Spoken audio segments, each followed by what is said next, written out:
Hurricane Helene carved a brutal path through western North Carolina, leaving Chimney Rock and Lake Lure in ruins.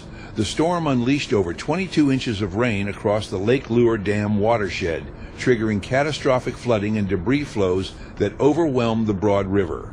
In Chimney Rock, vast portions of the village were washed away. Homes, businesses, and even bridges were ripped from their foundations and carried downstream. The bridge connecting Chimney Rock to Lake Lure imploded under the pressure of uprooted trees and wreckage. The two communities now face a daunting rebuild.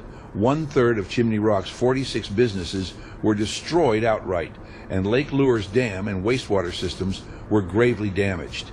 Yet amid the wreckage, a resilient spirit has emerged as locals and volunteers work side by side to repair the fabric of these towns.